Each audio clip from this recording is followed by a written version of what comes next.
Nggak ada seorang pun yang suka dirinya dihina. Rasa malu dan terluka jelas akan seketika muncul ketika mendapatkan hinaan.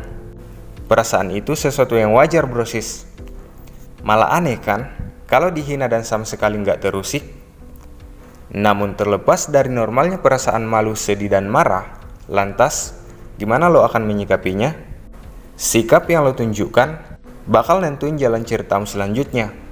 Biar lo nggak salah dalam bersikap, simak 8 langkah menyikapi hinaan berikut ini.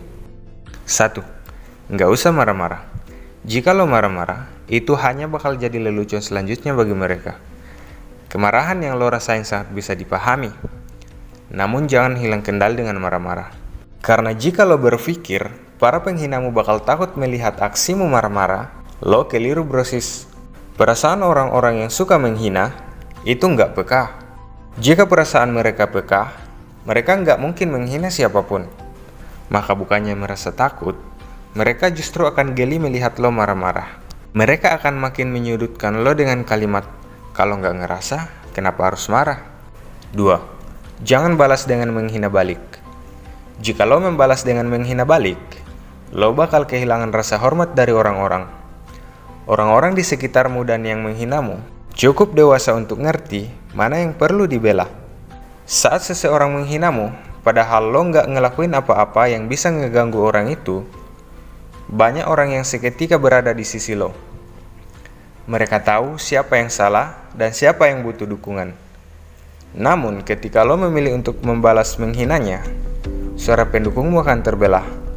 Sebagian berpikir wajar lo melakukannya, sebagian lagi nyesal karena kalian ternyata sama saja, sama-sama bermental suka menghina, yang mana perilaku ini nggak pernah bisa dibenarkan atas dalih apapun. Jadi tahan diri ya, brosis. 3. Jangan menutup diri. Ibaratnya, lo bersembunyi di perut bumi pun, orang-orang yang menghina lo nggak akan peduli. Mereka nggak akan ngerasa kehilangan lo karena bagi mereka, lo nggak berarti. Tapi lo tentu aja sangat berarti buat diri lo sendiri dan orang-orang yang menyayangimu. Memang kepercayaan diri lo bisa turun saat dihina, tapi jika lo menutup diri karenanya, lo sendiri yang rugi, brosis. Lo bakal kehilangan kesempatan ngeliat luasnya dunia dan menjalani hidup dengan normal. Bisa dibilang, hidup lo menjadi sia-sia. 4. Jangan biarkan diri lo terpuruk. Jika lo membiarkan dirimu terus terpuruk, tingkah mereka akan menjadi-jadi.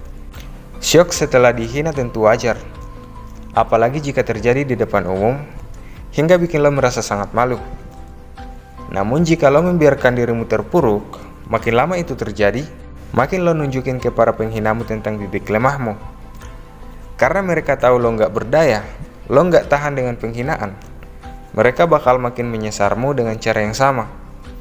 Mereka bakal terus menghinamu sampai lo benar-benar patah. Jangan biarin ini terjadi.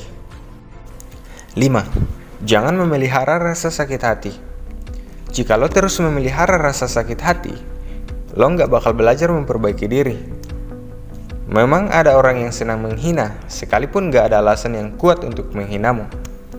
Namun jangan lupa, orang juga bisa menghinamu karena lo memang tampak payah. Justru dengan menyadari kemungkinan adanya sisi kurang dari diri dan hidupmu yang mengundang penghinaan ini, lo bakal bisa memperbaiki diri. Misal, lo dihina miskin. Perilaku buruk mereka tetap nggak bisa dibenarkan.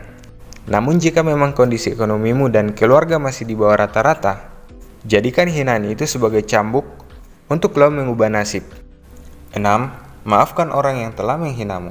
Jika lo memutuskan untuk memaafkan meski tanpa diminta, ini bakal sangat meringankan langkahmu. Memang enggak gampang memaafkan orang yang benar-benar telah melukaimu. Apalagi orangnya memang tidak pernah minta maaf. Bukannya meminta maaf, malah selalu merasa lo memang pantas untuk dihina.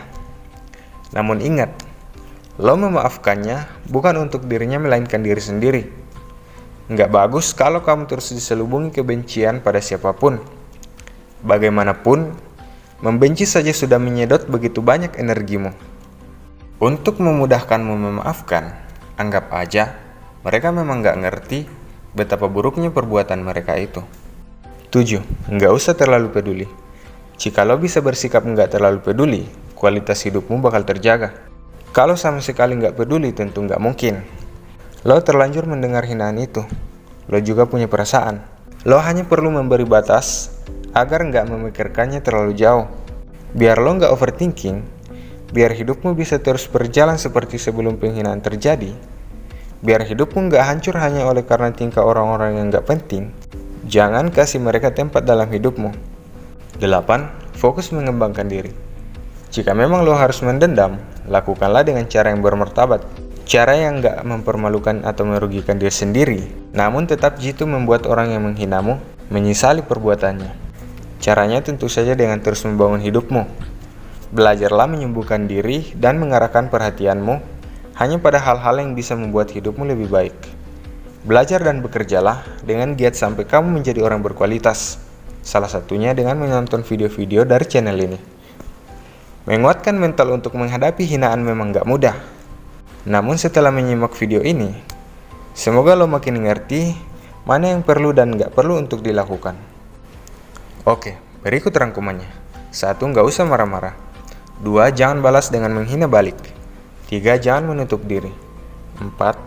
Jangan biarkan diri lo terpuruk. 5. Jangan memelihara rasa sakit hati. 6. Maafkan orang yang menghinamu. 7. Nggak usah terlalu peduli.